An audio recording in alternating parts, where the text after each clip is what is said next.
Monsieur le Premier ministre, Monsieur le Président du Conseil constitutionnel, cher Laurent Fabius, Madame la Présidente de la FNSP, Monsieur le Doyen, cher Sébastien Pimon, Madame la Directrice exécutive de l'École de droit, chères étudiantes, chers étudiants, chers amis. Je suis très heureux que Boutmy soit aussi rempli pour honorer notre hôte ce soir, qui nous avait déjà fait l'amitié de venir en 2016 et qui nous avait fait aussi l'amitié, comme ministre des Affaires étrangères, de venir devant les étudiants de PSIA. Vous le savez, les leçons inaugurales sont chaque année un moment à la fois solennel et particulièrement exceptionnel au regard de l'invité que nous avons ce soir. Et c'est aussi une occasion de mettre en lumière les valeurs et l'ambition pédagogique de Sciences Po. Cela vous offre la possibilité d'entendre et de dialoguer avec une personnalité de renom, de partager sa vision du monde et aussi d'interroger la stratégie. C'est un plaisir et un immense honneur pour nous que de vous recevoir, Monsieur le Président. L'attachement que vous témoignez à notre institution ne s'est jamais démenti, je l'ai dit, que ce soit devant les étudiants de PSIA ou les étudiants de notre école de droit. Vous êtes venus régulièrement et vous êtes, ce qui nous intéresse aussi beaucoup ce soir, parmi les meilleurs connaisseurs de notre République. L'exercice que vous allez avoir ce soir est un exercice libre, puisque nous avons dit à Monsieur le Président que le thème était libre. Donc je ne sais pas ce que vous allez nous dire. Je sais que ce sera forcément intéressant, puisque votre expérience dans notre République est si variée. Vous l'avez étudié en étant jeune, notamment à Sciences Po, où vous aviez d'ailleurs un vrai investissement, puisque vous avez été, je crois, président de la conférence Olivain, et vous aviez d'autres fonctions aussi au sein de notre institution. Vous avez été, vous le savez, chers étudiantes, chers étudiants, le plus jeune chef de gouvernement de l'histoire de la Ve République. Vous avez dirigé le ministère des Affaires étrangères, celui de l'économie et des finances, présidé 2 fois l'Assemblée nationale et actuellement à la tête du Conseil constitutionnel. Et puis, Monsieur le Président, je pense que c'est un élément que l'on doit rappeler, puisque vous avez des étudiantes et des étudiants qui partagent cette ambition sur la transition écologique, sur l'urgence de lutte en matière de changement climatique. Votre rôle absolument déterminant, absolument crucial, et pour lequel j'ai une admiration très forte, évidemment, comme président de la COP 21. Vous avez d'ailleurs, je crois, gardé le marteau en forme de feuille verte dans votre bureau pour rappeler le rôle historique que vous avez eu dans la négociation des accords de Paris. Et d'ailleurs, nous nous inscrivons à Sciences Po dans ce sillage, puisque nous avons dès cette année un cours de 24 heures obligatoire sur les transitions environnementales. Nous allons recruter une vingtaine d'enseignants de la faculté permanente pour nourrir notre corpus pédagogique et la recherche sur les limites planétaires. Et nous avons aussi une école, par exemple l'école du management, qui devient l'école du management et de l'impact pour assurer le rôle de cette école en matière de transition écologique. Votre présence parmi nous est évidemment un vrai honneur, d'autant que votre parole publique est rare, donc nous savons le caractère exceptionnel de celle-ci ce soir. Notre institution, vous le savez, Monsieur le Président, porte au cœur de son projet universitaire une interrogation permanente sur le fonctionnement de la démocratie. Le fonctionnement de la démocratie a été, et c'est une litote, bousculé ces dernières années, que ce soit en termes de participation électorale, que ce soit aussi en termes de montée des populismes. Et le Conseil constitutionnel a été aussi l'objet d'attaques qui s'inscrivaient dans ce sillage populiste, au même titre que la remise en cause du consensus ou des consensus scientifiques, au même titre que la remise en cause de toute une série de vérités historiques. Il y a dans cette attaque contre le Conseil constitutionnel une vraie dimension populiste. Il y a aussi évidemment le contexte international sur lequel je ne reviendrai pas, si ce n'est pour vous dire que Sciences Po joue tout son rôle, notamment depuis la guerre en Ukraine, avec l'accueil de réfugiés ukrainiennes, étudiantes à Sciences Po, nous en accueillons 60, avec l'accueil de chercheurs ukrainiens. Nous souhaitons faire de Sciences Po un refuge, un abri pour les libertés académiques dans le monde. Et dans ce contexte si particulier, principalement au plan national, vous avez fait du Conseil constitutionnel une vraie vigie démocratique, une vraie vigie citoyenne. Vous me le rappeliez dans mon bureau, il y a quelques instants, ce que vous avez fait en matière d'accélération de la QPC, la question prioritaire de constitutionnalité, en fait, le rôle citoyen du Conseil constitutionnel, qui a augmenté le nombre de décisions de 20 à plus de 100 par an, c'est un élément fondamental du rôle du Conseil constitutionnel au centre de la citoyenneté et au centre de la cité. Vous avez aussi montré, dans le cadre de la crise sanitaire, combien le Conseil constitutionnel pouvait être un maillon essentiel de la préservation des valeurs de l'État et de la préservation des valeurs de l'État de droit. Vous avez aussi, sur la protection de l'environnement, sur la prise en compte des générations futures, pris des décisions fortes qui ont redonné au Conseil constitutionnel un rôle citoyen que l'opinion publique prend en compte dans ses approches sur l'état de droit. Dans le monde fracturé et violent qui est le nôtre, il nous apparaissait fondamental à l'école de droit et à Sciences Po en général de pouvoir vous écouter, d'orienter les réflexions de nos étudiants sur leur rôle futur dans la société, leur sens de l'engagement au service du bien commun. Votre éclairage sur la manière dont le Conseil constitutionnel peut assurer le maintien de notre état de droit dans le contexte actuel et la manière dont vous envisagez ce rôle face à ces nouveaux défis nous passionne d'ores et déjà. Monsieur le Président, merci pour votre présence ce soir.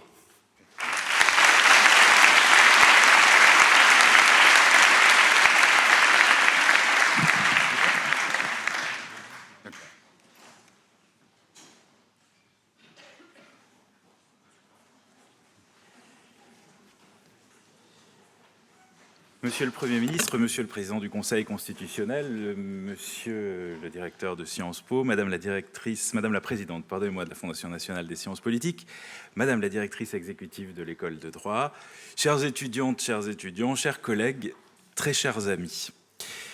Monsieur le Président du Conseil constitutionnel, depuis quelque temps, votre voix manque dans cet amphithéâtre. Bien sûr, nous n'allions pas, quoique vous proposez chaque année de venir afin de prononcer la leçon inaugurale pour les étudiantes et les étudiants de l'école de droit, pour prononcer ces premiers mots. Alors je dis premiers mots symboliquement, car il y a quelques semaines que nous sommes rentrés, mais ces premiers mots qui comptent, ces premiers mots qui marquent, qui peuvent tout compromettre, mais surtout qui peuvent tout permettre, comme le disait très joliment le doyen Cornu aux premières pages de son introduction au droit. Comme l'a rappelé notre directeur, Mathias, nous avions eu la chance, moi, d'autres ici, pas les étudiants malheureusement, de vous écouter. C'était en 2016. Vous veniez d'être nommé président du Conseil constitutionnel. Vous veniez aussi, c'était en 2015, alors ministre des Affaires étrangères et du Développement international, de présider la conférence de Paris sur le climat, la COP 21. C'était il y a 6 ans, c'était il y a un siècle. Monsieur le Président, le feu qui couvait sans doute, nous le savions, consume aujourd'hui beaucoup de nos espérances d'alors. La guerre gronde, elle est l'ennemi du droit. Le droit qui, dans une vision, je vous l'accorde, un peu pessimiste, mais celle du grand Hering, et la politique de la force, n'est que la politique de la force, ou, dit plus joliment, plus élégamment, mais avec la même signification, n'est que la politesse de la force, comme le disait le doyen Carbonnier. Le populisme, la démagogie, la dictature de l'opinion, dite et pensée comme vous le voulez, obscurcissent ou au moins colorent l'horizon de l'état de droit qui n'est plus, est-ce par lassitude, l'horizon indépassable que nous chérissions naguère. Il n'existe malheureusement aucun traité qu'on ne puisse dénoncer, aucun texte qu'on ne puisse réviser. L'état de droit tient au fil de notre volonté, ce qui est finalement logique et assez vertigineux. Et puis le climat, bien sûr, malade, déréglé, qui attend tous nos efforts, des efforts qui affaiblissent la crise économique qui vient, qui est déjà là, au premier frima. Dans ces circonstances, oui, monsieur le Président, votre voix manque dans cet amphithéâtre. Évidemment, on ne peut pas tout attendre du droit, ni même d'une Cour suprême. Évidemment, on ne peut pas tout attendre du président du Conseil constitutionnel, quand bien même il aurait votre expérience. Toutefois, il y a des voies à suivre, il y a des voies à explorer, des voies qui apportent, des voies qui enrichissent le débat, qui le nourrissent, qui le portent, des voies qui, enfin, ont une autorité. Il nous plaît, Monsieur le Président du Conseil constitutionnel, dans une école de droit où nous formons de futurs magistrates, de futurs magistrats, de futures avocates, de futurs avocats, de futurs commissaires de police, fonctionnaires, juristes, activistes parfois dans des associations, juristes d'entreprise, où nous accueillons parfois des étudiantes et des étudiants qui n'ont pour seul objectif, modeste et nécessaire, que de changer le monde. Oui, il nous plaît de penser, au sein de l'école de droit de Sciences Po, à Sciences Po donc, que l'une de ces voix aujourd'hui est celle du président du Conseil constitutionnel. Ainsi, au nom de toutes les étudiantes et tous les étudiants, des professeurs, des équipes pédagogiques et administratives, je veux vous remercier du fond du cœur, ici qui est chez vous. Bienvenue, Monsieur le Président.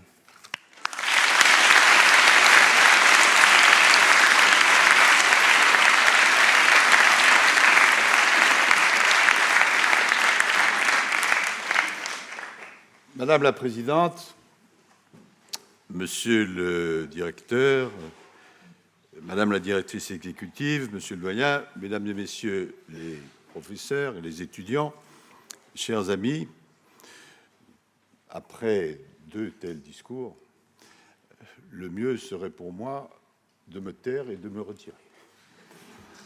Mais ce n'est pas le contrat implicite que nous avons passé.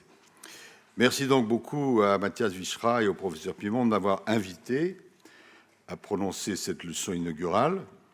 Merci pour votre gentil accueil dans cet amphithéâtre que je retrouve en cette rentrée après l'avoir fréquenté quand j'étais moi-même étudiant, il y a de cela quelques courtes années. Le président du Conseil constitutionnel s'exprime peu publiquement. Les membres du Conseil et son président sont en effet tenus à une obligation de réserve. Mais en raison de ce qui est devenu le système politico-médiatique, j'avoue que je n'en souffre pas gravement. J'accepte d'être silencieux. Mais la réserve n'est pas l'effacement. C'est donc volontiers que j'ai accepté l'invitation que vous m'avez lancée à m'exprimer devant vous, parce que Sciences Po, et particulièrement l'école de droit, est devenue assez incontournable pour la transmission du savoir, pour la préparation à des fonctions juridiques importantes et pour la recherche en droit. Et parce que, en outre, je considère, tout en respectant bien sûr mon obligation de réserve, que je dois rester au contact de la société. Alors, si j'ai bien compris, la première partie de cette soirée, c'est moi qui parle. Mais après, il y a une deuxième partie qui sera certainement aussi, sinon plus intéressante, où on pourra échanger. C'est pourquoi il ne faut pas que je sois trop long, je dois y faire attention. Mais cette nécessité du contact, c'est quelque chose que je ressens personnellement, mais surtout que je crois nécessaire pour une institution comme le Conseil constitutionnel. Hier, nous étions avec le collège qui m'entoure, nous sommes 9, à Marseille, et nous avons tenu ce que nous appelons une audience délocalisée. En général, notre audience se tient au Palais Royal, qui n'est pas un cadre désagréable. Mais c'est un peu impressionnant et un peu distancié, même si je vous invite à venir pour participer, assister en tout cas à nos audiences qui ont lieu en général le mardi. Intéressant, on voit comment une audience se déroule. Mais j'ai pris la décision qu'une fois par trimestre, nous allions dans les régions où nous tenons une audience identique, avec 2 QPC, j'en parlerai un peu, si possible compréhensible. Ça, bon. Et nous voyons les avocats, nous voyons les juges, nous voyons les étudiants, les professeurs, les autorités locales. Ensuite, nous rentrons à Paris et nous délibérons sur ces 2 questions qui ont été exposées. Et la semaine suivante, je reviens, moi, devant la fac de droit du coin, devant les étudiants et les professeurs, et j'indique qu'est-ce que nous avons décidé, et j'explique pourquoi nous avons décidé telle chose et pourquoi nous n'avons pas décidé telle autre chose. Ce sont des petits ruisseaux, bon, mais on disait tout à l'heure, bon, hein, vous connaissez les grandes rivières, et je crois que ce rôle, cette interaction est absolument nécessaire, parce que les citoyens français, les citoyens du monde ne se réveillent pas chaque matin en se disant, en se précipitant sur leur téléphone et en disant qu'est-ce qu'a décidé le Conseil constitutionnel. Non, il y a d'autres soucis. Mais c'est quand même important de savoir qu'il y a une institution, on nous appelle les sages, c'est-à-dire un peu vieux, mais quand même encore capable de tenir un raisonnement, qui, pour reprendre la définition qui n'est inscrite dans aucun ouvrage de mon prédécesseur et ami Robert Badinter, qu'est-ce que c'est qu'un sage indépendant? Réponse, c'est quelqu'un qui n'a rien à espérer et rien à redouter. Alors, je reconnais que cette définition n'est pas très juridique, monsieur le doyen, mais elle est quand même assez juste. Qu'est-ce que vous voulez, je ne vais pas imiter le général de Gaulle, que là où je suis, j'ai à redouter, ni d'ailleurs à espérer. Et faire passer cette idée, qui est la réalité, qu'il y a un organisme qui non seulement vérifie, c'est à ça qu'on sert, que la loi est conforme à la loi supérieure qui s'appelle la Constitution, c'est ça notre travail. Mais pour être un peu moins juridique, qui est là en cas de coup dur, je fais écho à ce que vous avez dit sur l'état de droit, et j'y reviendrai, je pense que c'est assez important, et même très important. Alors il ne s'agit pas de parler tout le temps et de tout, mais il s'agit quand même d'expliquer que ça existe. Je commencerai par faire référence. J'ai choisi 4 thèmes, alors de manière totalement arbitraire, mais en fonction, égoïstement, de ma propre expérience, des sujets qui tous touchent le droit, mais qui le touchent d'une manière différente.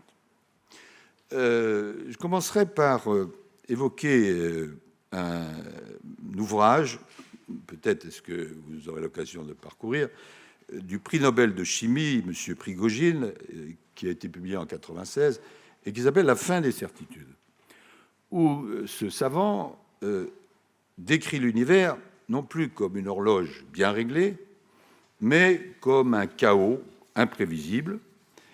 Ce qui se passe, c'est que, quelle que soit l'expertise des uns et des autres, c'est ce qui se produit bien largement au-delà du domaine des sciences qu'étudiait Prigogine.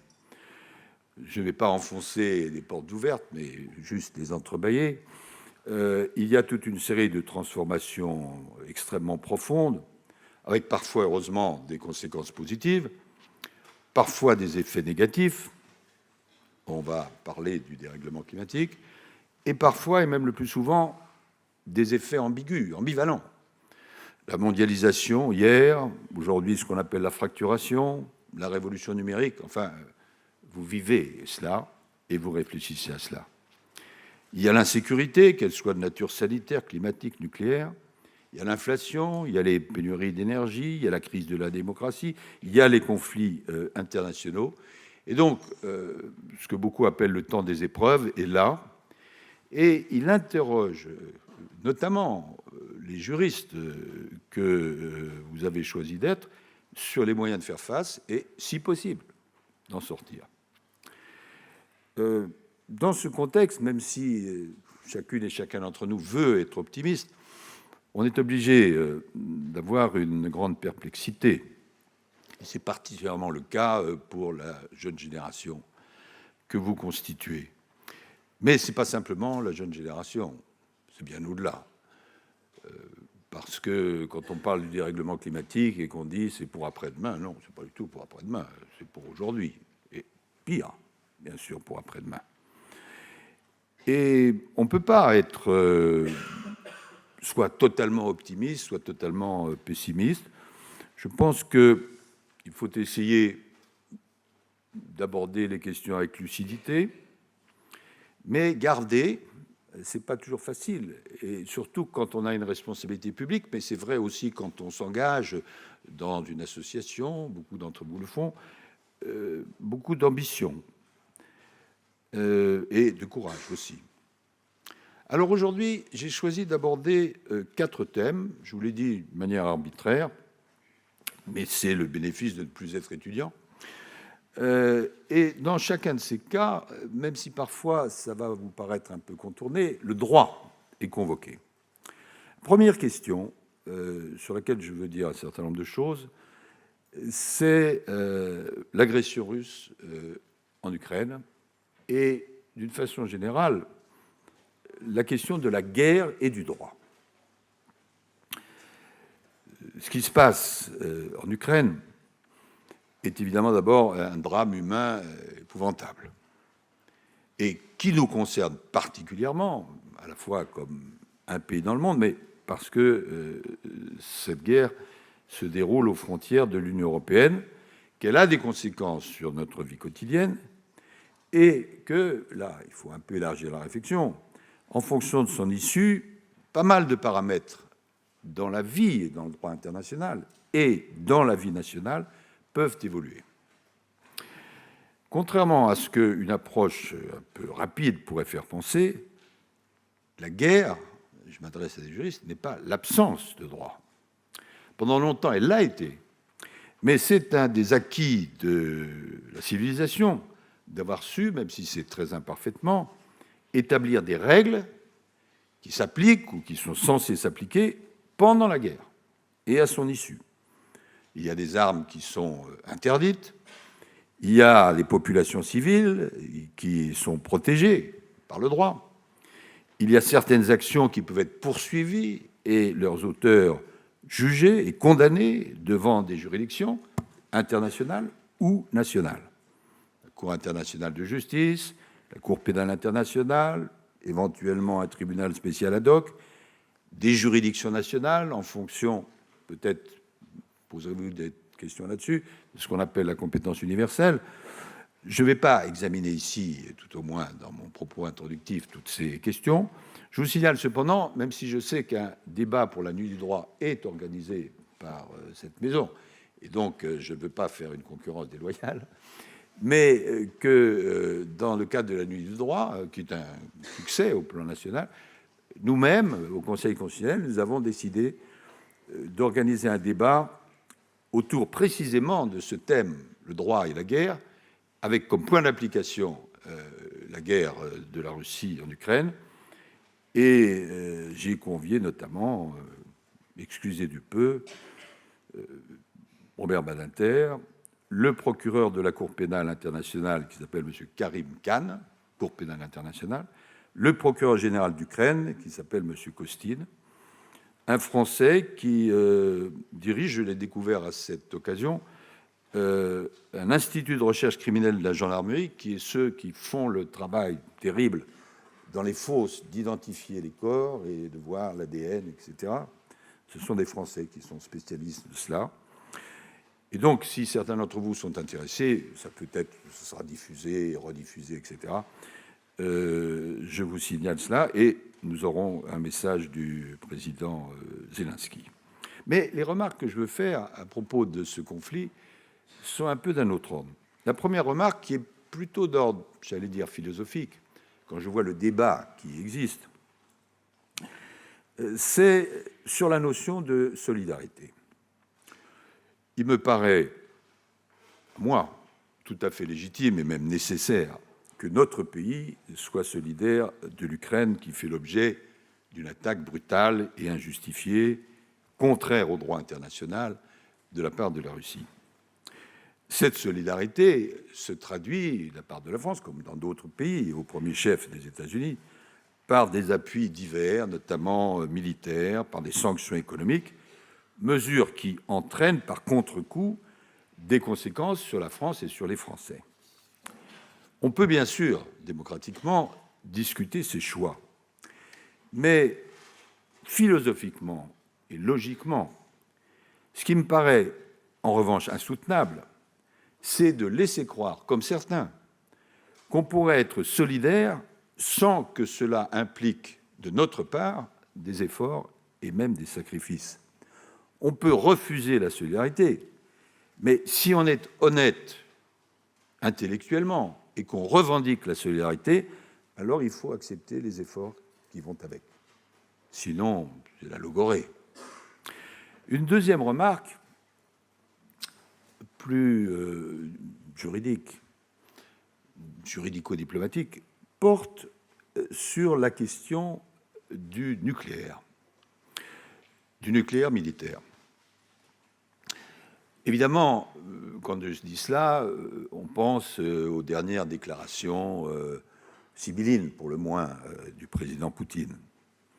Et on pense immédiatement à la doctrine d'emploi de ces forces. Mais il y a un autre aspect dont, étrangement, on parle peu et qui, pour moi, me souvenant des années récentes où je dirigeais notre diplomatie, est très important dans ce conflit et dans son issue. C'est la question de la dissémination nucléaire. Je vais essayer d'être assez clair sur ce point. Jusqu'en 1994, comme vous le savez sans doute, l'Ukraine disposait sur son sol d'un énorme stock d'armes nucléaires dont elle avait hérité à la dislocation de l'URSS. Je crois que c'était le 3e stock d'armement nucléaire dans le monde. Et à la suite de toute une série d'événements, ces armes nucléaires sont parties d'Ukraine et ont été acheminées en Russie. Il n'y a pas besoin de faire de longs développements pour comprendre que si l'Ukraine les avait conservés sur son sol, la position du président russe eût été différente. Symétriquement, le fait que la Russie détienne des armes nucléaires très puissantes et très nombreuses explique pour une bonne part la retenue, qui est d'ailleurs tout à fait raisonnable, que la contre-offensive occidentale respecte à l'égard de la Russie. Vous connaissez par ailleurs, ça semble être un autre débat, mais pas vraiment, les positions de la Corée du Nord, qui dispose de l'arme nucléaire.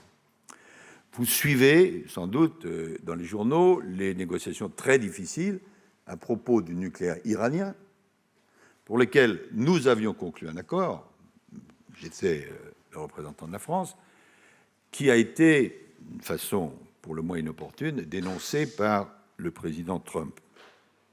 Où est-ce que je veux en venir?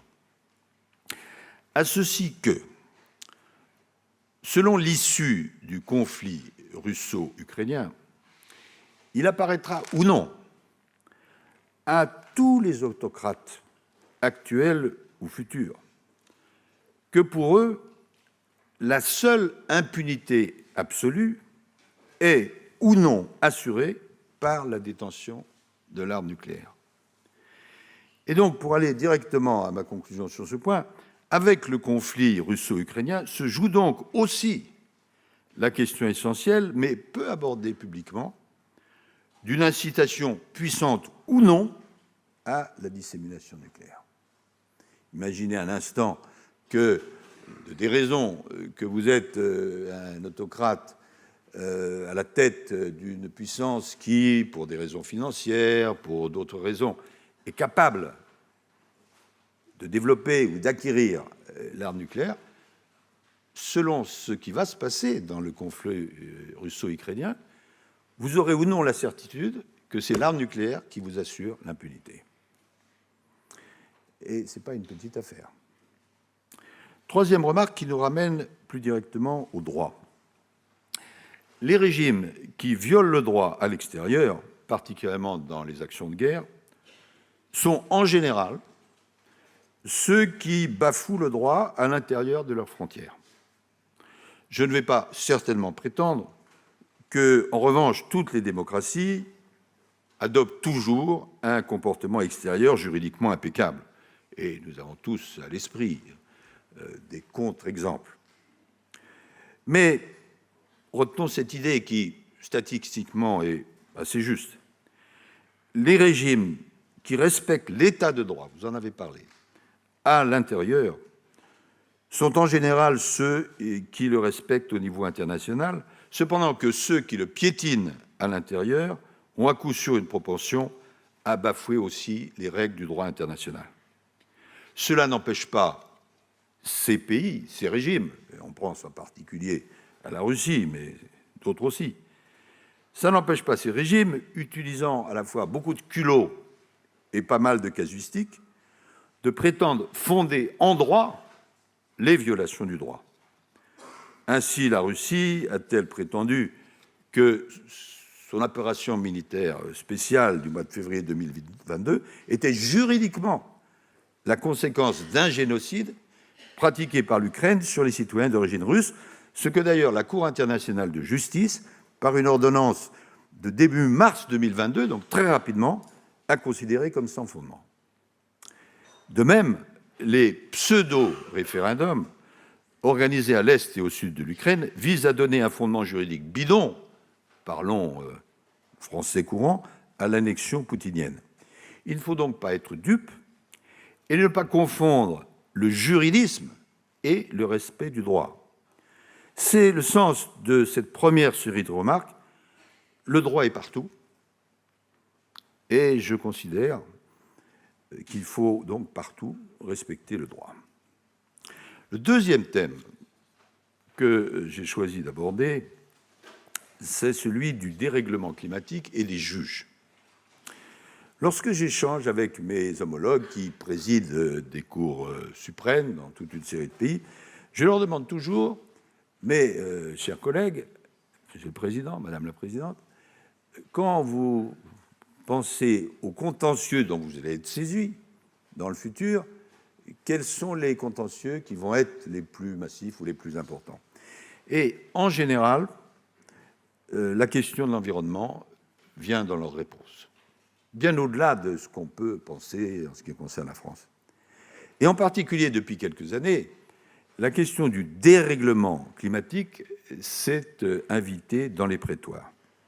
Je n'ai pas besoin d'insister devant vous, qui êtes la génération la plus sensible à ces problèmes, pas besoin d'insister sur la réalité et l'ampleur du changement climatique. Je reprendrai les mots de quelqu'un qui est à la fois raisonnable et très bien informé, qui est le secrétaire général des Nations Unies, notre ami Antonio Guterres, qui résume souvent, lorsque nous en parlons, lorsqu'il s'exprime publiquement la situation, en disant « elle est calamiteuse ». Calamiteuse.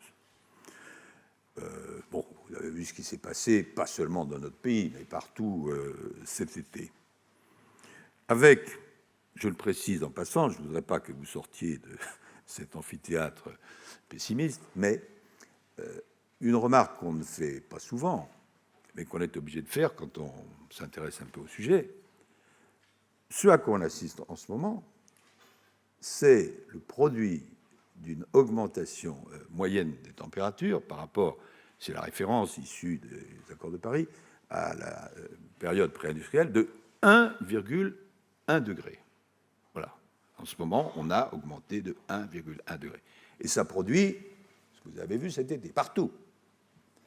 Or, l'objectif de la conférence de Paris, obtenu difficilement, mais signé par tous, c'est plus 1,5 degré. C'est donc, en tout état de cause, si on arrive à respecter les engagements qu'on a pris, entre 1,5 et 1,1, il y a déjà une sacrée différence. Et la réalité du trend actuel, c'est 3.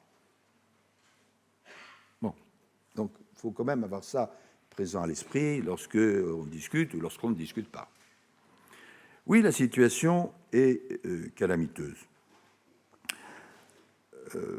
Et dans cette situation calamiteuse, M. de la Palisse aurait dit ça mieux que moi, ce sont d'abord les populations et les territoires objectivement vulnérables qui sont les plus affectés.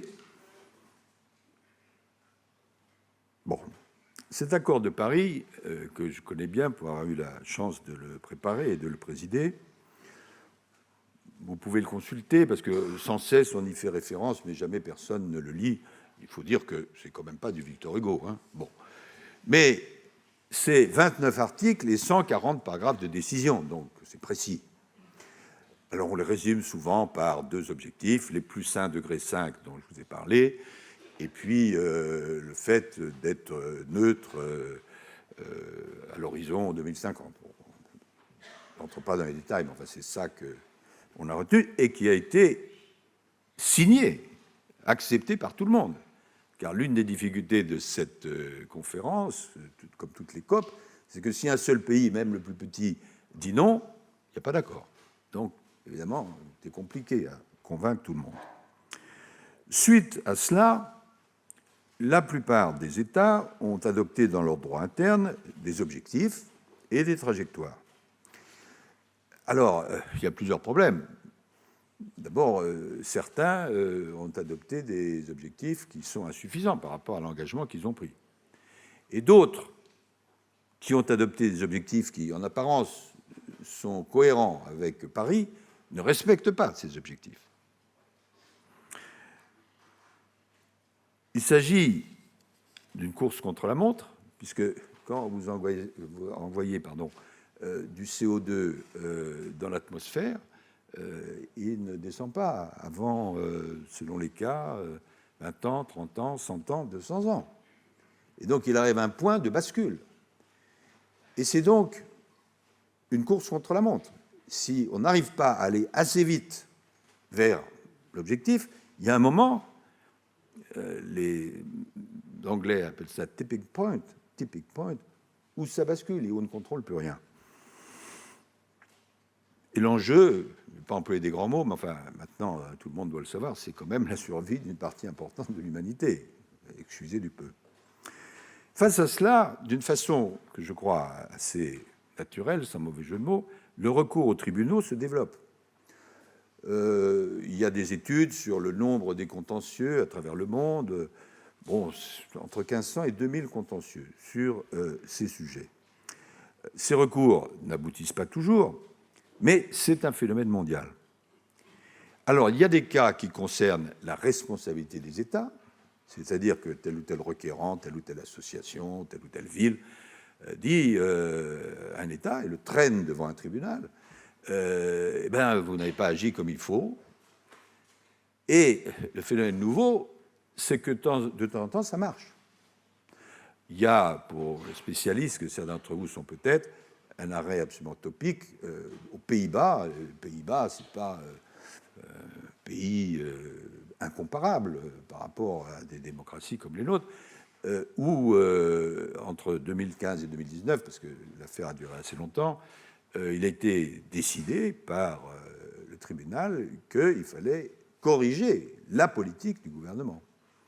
Et puis, il y a parfois des entreprises qui sont mises en cause. Et ce n'est pas simplement en France, mais c'est notamment en France. Vous avez entendu parler de contentieux qui ont été traités par les tribunaux administratifs, une affaire qui s'appelle Grande Sainte, une autre procédure qui s'appelle Notre affaire à tous. Il y a plusieurs recours contre le groupe Total sur un certain nombre d'aspects, on y reviendra si ça vous intéresse. Et je pense que dans la clinique du droit, on regarde ça de près, on a raison. L'institution que je préside, le Conseil constitutionnel, est régulièrement amené à examiner les recours dont nous sommes saisis, mais nous sommes dans une situation particulière parce qu'il existe une charte de l'environnement qui a été adoptée en 2004 et qui a été intégrée dans ce que nous appelons le bloc de constitutionnalité, c'est-à-dire des éléments essentiels sur lesquels nous pouvons nous appuyer dans nos décisions, qui a été intégrée en 2005. La charte de l'environnement, vous pouvez la lire, celle-là est lisible. Et on prend des décisions qui n'intéressent pas nécessairement l'opinion publique, mais qui, du point de vue juridique et pratique, sont parfois des décisions très importantes. Par exemple, dans une affaire dont vous avez peut-être entendu parler, dite de la Montagne d'Or, en Guyane, nous avons été saisis d'anciennes dispositions du Code minier qui prévoyaient la prolongation de droits de concession minière sans prendre en compte les effets sur l'environnement. Et nous avons dit que ces dispositions étaient contraires à la Charte de l'environnement, et donc nous les avons censurées. Donc ce qui était prévu n'a pas pu être réalisé, puisque nos décisions, en vertu de la Constitution, s'appliquent à toutes les autorités et ne sont pas susceptibles de recours. Alors, cette situation générale qui fait que les tribunaux, dans beaucoup de pays, sont saisis, amène un certain nombre de voix à dire mais c'est pas normal. Les juges s'occupent de ce qui les regarde pas. Bon, vous connaissez l'antienne. Parfois, les juges eux-mêmes, pour des raisons qui ne sont pas de caprice, considèrent qu'ils ne sont pas légitimes pour trancher. Par exemple, en préparant ce que je vous dis, j'ai vu qu'en 2020, aux États-Unis, dans une affaire qu'on appelle Juliana, les juges du 9e circuit, donc vous savez, il y a des circuits, il y a la Cour suprême en haut et puis il y a des circuits en dessous, ont rejeté, c'est ça qui est intéressant juridiquement, la demande de jeunes requérants sur le fondement de la séparation des pouvoirs. On dit c'est pas votre affaire, bon, les affaires qui concernent l'environnement, c'est pas à vous de les regarder, c'est une affaire qui concerne le gouvernement et les juges, non. En Australie, dans une affaire de 2021, donc il n'y a pas longtemps, une affaire qui s'appelle Sharma versus Minister for the Environment, qui concernait une décision d'expansion d'une mine de charbon, la Cour fédérale a considéré que le ministre de l'Environnement n'avait pas ce qu'ils appellent duty of care, de devoir de vigilance, à l'égard des enfants australiens. Et la Cour a dit ça relève du gouvernement, ça relève pas des juges. Pour moi, à l'expérience, je crois qu'en réalité, les pouvoirs du législateur, c'est lui qui fait la loi, et les pouvoirs des juges sont complémentaires. Le recours au contentieux, il ne faut pas que les juges se prennent pour ce qu'ils ne sont pas. Ce n'est pas nous qui faisons la loi. Mais pour ce qui concerne la mise en œuvre, eh bien, ça nous regarde, ce qui permet notamment d'adapter des règles générales à des situations particulières et de voir si un certain nombre de principes ont été respectés ou pas respectés. Alors, c'est très concret. Par exemple, il y a devant la Cour européenne des droits de l'homme un recours défendu par une association suisse pour dire les personnes âgées doivent pouvoir avoir une certaine protection parce que ça les concerne aussi. En 2021, il y a un Autrichien qui était atteint de sclérose en plaques, dont les symptômes s'aggravent au-dessus d'une certaine température, qui a fait un recours, qui pour le moment n'a pas encore prospéré. Et je pense, c'est ça qui peut vous intéresser, que le droit doit pouvoir être en mesure de prendre en compte non seulement ces défis, mais c'est ça l'idée peut-être un peu nouvelle que j'apporte sur ce sujet, les spécificités de cet énorme défi qu'est le dérèglement climatique. Un phénomène, quand on y réfléchit, qui, comme d'autres phénomènes, je pense à la santé, à la bioéthique, etc., est à la fois intersectoriel et donc complexe, international et intergénérationnel. Et beaucoup d'éléments de notre droit, y compris notre procédure, ne sont pas préparés à cela. Pour la complexité, on dit souvent, mais ces affaires, c'est très compliqué, les juges ne vont rien y comprendre. Mais on développe cet argument pour d'autres contentieux. Nous avons la possibilité de convoquer des experts, des amicus curiae, comme on dit.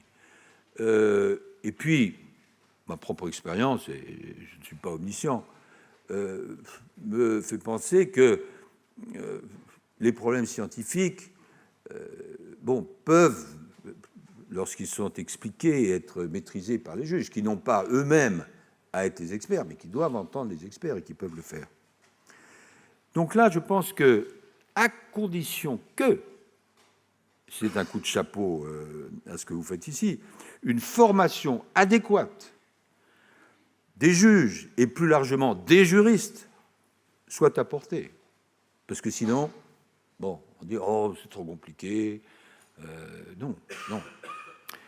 Deuxièmement, et là on est vraiment dans le cœur du droit, le changement climatique, puisque c'est de ça que je parle, est par définition international. Vous vous souvenez peut-être d'un ministre de l'Intérieur, dont j'ai volontairement oublié le nom, qui disait que Tchernobyl, de toutes les manières, ça ne nous concernait pas parce que ça s'arrêtait à la frontière, etc. Bon, très bien.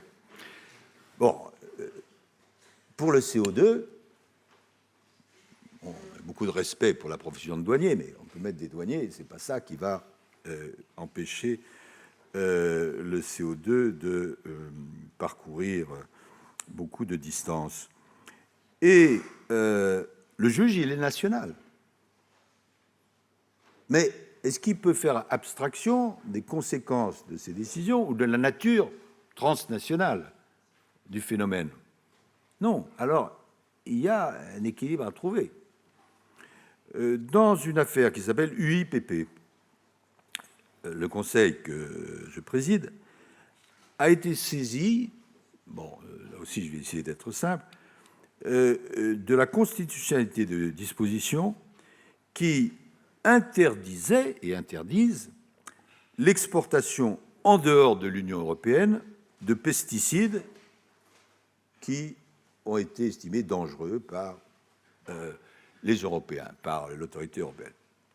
Et donc, il y avait une entreprise à laquelle on a dit qu'il voulait, bien sûr, elle respectait la loi, donc elle n'exportait pas à l'intérieur de l'Union européenne, mais elle nous disait, oui, mais en Afrique, c'est différent, parce que si moi, entreprise française, je ne produis pas et je n'exporte pas pour l'Afrique, eh bien, il y aura une autre entreprise d'un autre pays qui va le faire, etc. Et nous avons décidé, et ce n'est pas une petite décision, parce que c'est là où on s'engage dans les principes, que cette disposition qui interdisait donc l'exportation hors Union européenne était conforme à la Constitution, au regard, notamment, nous avons été un peu créatifs, d'un objectif de valeur constitutionnelle de protection de l'environnement, patrimoine commun des êtres humains. En bref, et en oubliant le langage excessivement juridique, nous avons considéré que si un produit est un poison en Europe, il le reste lorsqu'on veut exporter en Afrique. Donc nous avons dit non. Bon, ça c'est le juge qui fait ça. Et troisième élément, le changement climatique n'est pas seulement compliqué et intersectionnel, il n'est pas seulement international, mais il est intergénérationnel. Je n'ai pas besoin de long développement pour vous le démontrer. Mais notre droit actuel n'est pas bien adapté à cela. Parce que quand vous regardez, bon, quand un juge est saisi d'une requête, en particulier le juge administratif, ou quand un avocat est saisi d'eux, on regarde si la requête, avant d'être fondée, si elle est recevable. Et de mes souvenirs du Conseil d'État, pour que ce soit recevable, il faut que le requérant montre que le préjudice est né et actuel. Oui, mais le dérèglement climatique, il a beaucoup de conséquences qui ne sont pas actuelles, mais qui vont certainement se produire. La question, donc, est, lorsqu'on examine, et il faut le faire, s'il y a un lien de causalité entre telle décision et tel dommage, en général, on dit, oui, mais le dommage ne doit pas être hypothétique, il doit être avéré. Oui, mais avec le dérèglement climatique, compte tenu de ce que vous comprenez du phénomène, et que je partage, il y a des dommages qui vont à coup sûr arriver, mais pas pour aujourd'hui.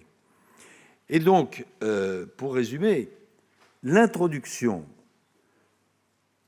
devant les juridictions, de plus en plus, d'un problème qui concerne aussi les générations futures, alors que notre droit n'est pas fait pour cela, de manière générale, pose évidemment toute une série de questions qui m'amènent à penser, peut-être me trompais-je, mais je ne crois pas, que nous allons, quand je dis nous, c'est l'ensemble de la communauté juridique, être amenés à évoluer sur les conséquences de la notion de génération future sur le droit.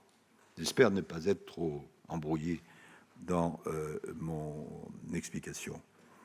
Et du coup, nous avons, dans l'indifférence et la torpeur générale du mois d'août, pris une décision que nous avons essayé de rédiger le mieux possible, et qui dit deux choses différentes. Premièrement, la préservation de l'environnement doit être recherchée au même titre que les autres intérêts de la nation. C'est-à-dire que dans le conflit qui existe, développement économique d'un côté, protection de l'environnement de l'autre, nous avons dit les deux, et notre rôle en tant que juge est d'examiner si la conciliation entre les deux est proportionnée, comme nous disons, et raisonnable ou pas. Mais nous avons ajouté, et c'est ça qui est nouveau, la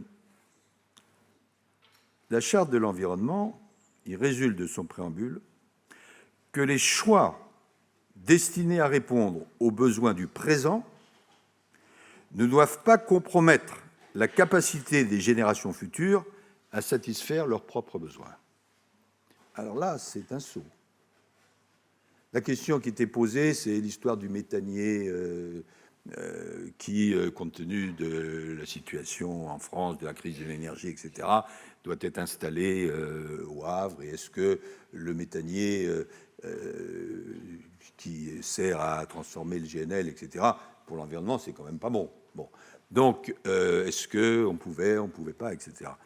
Et nous avons dit, oui, compte tenu de la situation, mais c'est exceptionnel. Ça ne doit pas avoir pour conséquence de priver les générations futures de leur liberté de choix, et il faut qu'il y ait une compensation. Bon, évidemment, le grand public n'a pas rentré là-dedans, mais enfin, les spécialistes ont compris que, attention. Et nos amis allemands avaient fait un petit peu le même raisonnement l'année dernière. Il y avait une loi qui avait été prise par Mme Merkel à ce moment-là. Elle a été contestée et la Cour de Karlsruhe a dit il faut changer la loi parce que si vous appliquez cette loi, la trajectoire est telle qu'après 2030, du coup, il y aura une réduction des libertés parce que la décision que vous prendrez, si vous appliquez la loi, au fond, elle sera reportée sur tous ceux qui vivront en 2030. Et ils ont annulé et du coup, le gouvernement a dû changer la loi. Ce que je veux dire, c'est que c'est pas aussi brillant que la formule du président Chirac, mais les bouleversements de tous ordres qui sont entraînés par le dérèglement climatique sont tels que ce ne sont pas seulement nos forêts qui brûlent, mais une partie de nos modes de pensée traditionnels, y compris juridiques. Ça, c'est le deuxième thème que je voulais aborder. Il faut que j'accélère parce que je suis trop long. Le troisième thème, bon, j'espère être plus court parce que comme je ne veux pas me prononcer sur le plan politique, mes phrases seront plus courtes. J'espère que vous n'attribuerez pas seulement ça à mes carences intellectuelles. Les bouleversements que j'évoquais en commençant n'épargnent pas la France. Bon, je n'ai pas à m'immiscer dans le débat politique, mais lorsque, c'est la tradition, le président du Conseil constitutionnel proclame les résultats de l'élection présidentielle, il y a une cérémonie à l'Élysée, le président du Conseil fait un petit discours, le président de la République fait un grand discours. Bon. Et j'ai parlé, dans mon court propos, d'un malaise démocratique. Je n'ai rien inventé, il suffit de lire les journaux ou d'observer la réalité. Quand vous regardez le taux d'abstention, quand vous regardez les mises en cause des responsables politiques, quand vous regardez le sentiment malheureux, mais qui existe, que les responsables nationaux, il suffit de tendre l'oreille, ne seraient pas à la hauteur des problèmes posés, les attaques envers les institutions, vous y avez fait allusion, ça fait beaucoup. Alors les causes du malaise, vous les analysez comme moi, il y a des causes générales,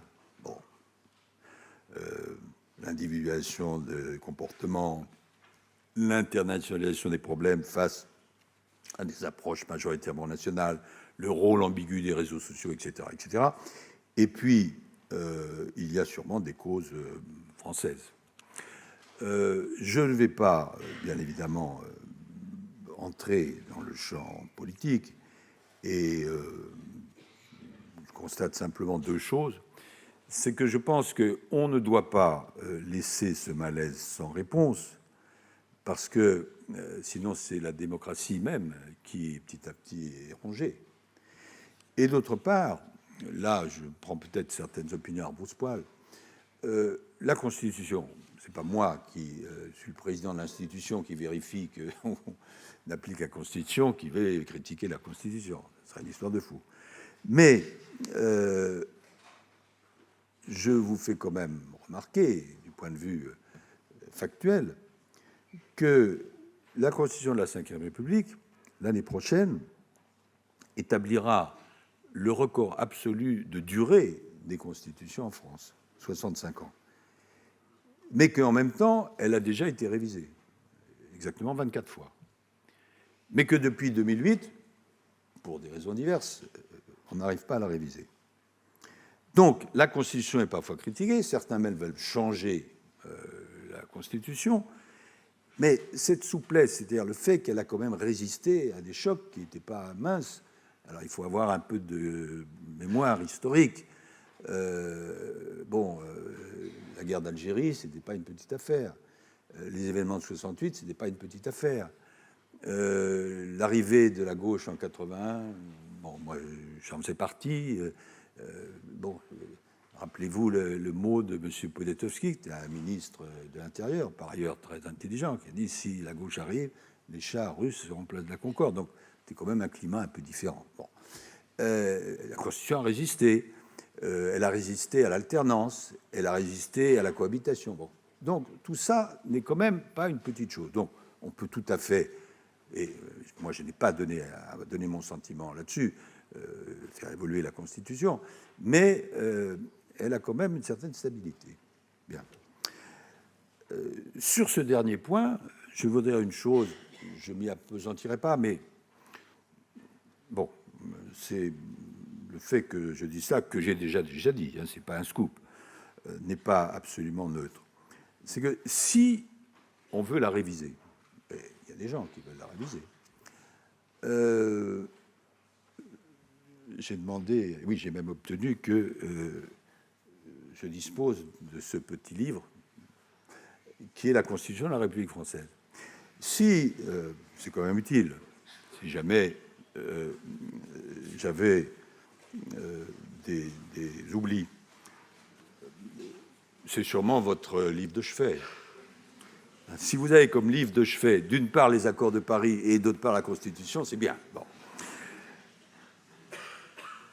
Vous voulez réviser la Constitution. Si vous avez l'esprit bien formé, nécessairement, c'est votre cas, vous regardez la Constitution et vous regardez au titre 16, ça s'appelle titre 16 de la révision. Donc, au fond, c'est assez simple. Alors, il n'y a qu'un seul article, alors donc c'est très simple, qui est l'article numéro 89. Bon, et l'article 89 dit un certain nombre de choses. Alors, on peut trouver que c'est bien ou c'est mal, mais l'article 89, il dit, pour réviser la Constitution, il faut d'abord avoir l'accord des deux chambres. Alors, c'est très compliqué, mais c'est ça qui est marqué dans la Constitution. Alors, un certain nombre de gens disent, oui, mais comme c'est très compliqué, il faut faire autrement. Il faut utiliser un autre article, et l'article 11, qui définit le champ du référendum. Et ils prennent comme exemple le général de Gaulle, historiquement c'est vrai, qui, au moment où a été instituée l'élection du président de la République au suffrage universel, a dit moi je connais bien la Constitution, puisque c'est moi qui l'ai faite, et bien sûr, l'article 89, mais moi c'est l'article 11, il y aura un référendum. À l'époque, on le sait maintenant par les archives, le président du Conseil constitutionnel, qui était un homme par définition remarquable, mais le Conseil n'était pas exactement le Conseil d'aujourd'hui. À l'époque, il prenait 5 décisions par an. Donc, ce n'était pas la surcharge, quand même. Aujourd'hui, on en prend 100. 1 et 2, 0.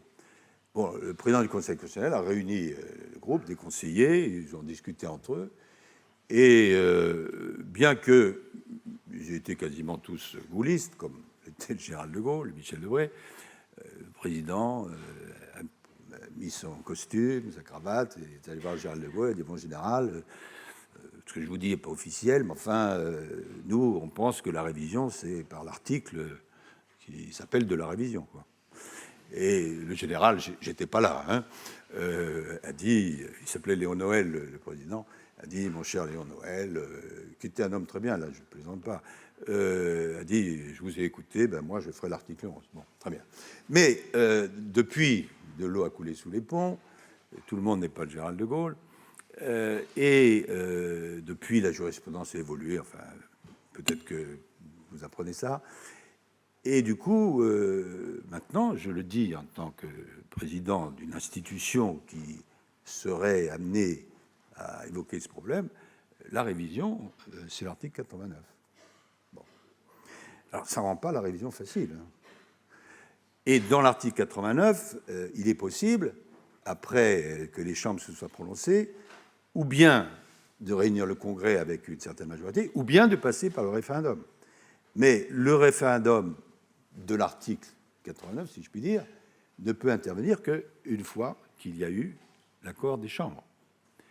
Bon, alors, vous avez peut-être eu vent de ce débat dans une élection récente, qui n'est pas l'élection législative, donc vous voyez à peu près ce que j'ai à l'esprit. Mais les juristes, singulièrement le Conseil constitutionnel, il est là pour appliquer la Constitution. Et ça, c'est un grand principe du droit. Si on veut réviser un texte, il faut le faire selon les procédures qui sont permises par ce texte. Sinon, c'est une violation du droit et il y a des gens pour sanctionner ça. Je n'insiste pas, chacun a compris. Mais quand je disais le malaise démocratique, ça ne veut pas dire qu'on peut dire oui, bah, c'est comme ça, mais on n'y peut rien. Il y a des tentatives qui sont faites et je pense qu'elles sont intéressantes. Vous avez entendu parler de la Convention sur le climat. On peut utiliser le référendum de l'article 11, mais pas pour réviser la Constitution, hein, pour faire ce qui est couvert par le référendum. On a été saisi il y a 2-3 jours d'un référendum d'initiative partagée. Et donc, ça, c'est un élément de l'article 11 qui vient des parlementaires. Et notre tâche est de vérifier s'il rentre bien dans le champ de l'article 11. On a 1 mois pour le faire. Et après, il faut, vous savez, recueillir des signatures. Et donc, on est chargé d'organiser ça, etc. Et puis, il y a d'autres éléments. Il peut y avoir l'organisation de réunions au plan local, national. Bon, et évidemment, tout le monde est en recherche. Parce que, par rapport à ce malaise démocratique, bon, l'époque étant ce qu'elle est, c'est pas possible dans une démocratie de dire bon ben l'élection présidentielle c'est la mère de toutes les élections, on va élire quelqu'un, un homme ou une femme, et compte tenu de ses qualités, eh bien on se donne rendez-vous 5 ans après et on lui laisse les pouvoirs et puis il ne se passe rien de contrôle entre-temps, ça ne marche plus. Mais c'est très difficile à imaginer et à mettre en place. Regardez cette question de la Convention sur le climat. Bon, c'est une idée intéressante, mais ceux qui décident la loi en France, dans notre régime, c'est les parlementaires. Donc, quand les gens qui faisaient partie de la Convention sur le climat, ils ont travaillé, ils ont beaucoup travaillé, ils ont fait des propositions. Mais après, les parlementaires, quand c'est arrivé devant eux, ben, ils ont dit oui, mais c'est nous qui faisons la loi, donc ça va, ça va pas. Et vous voyez la difficulté. En tout cas, je ne vais pas plus loin. Je crois qu'il faut comprendre qu'il faut apporter des solutions qui ne sont pas faciles à ce malaise démocratique, car sinon, ben, on voit ce qui se passe dans un certain nombre d'autres pays, c'est-à-dire que petit à petit, la démocratie s'étiole, les gens ne votent plus, en particulier les jeunes, et du coup, évidemment, c'est un fonctionnement qui est très, très particulier. Alors on dit, oui, mais là, en ce moment, il y a une configuration particulière parce qu'il n'y a pas de majorité, enfin, bon, ça fait l'objet, j'imagine, de certaines discussions entre vous. J'entre pas là-dessus. Sinon que la Constitution est faite d'une telle manière que, bon, c'est la Constitution, c'est le texte. Il y a des moyens juridiques, quand même, pour le gouvernement de pouvoir gouverner. Et puis, peut-être que ça va favoriser aussi une certaine recherche de compromis. Bon, voilà, je ne peux pas aller plus loin. Bon, le quatrième et dernier thème que je veux aborder, c'est le rôle des cours constitutionnelles et notamment l'activité de l'institution que je préside. Un mot d'abord sur la Cour suprême américaine. Bon, c'est une Cour suprême qui a une réputation remarquable et qui est tout à fait fondée.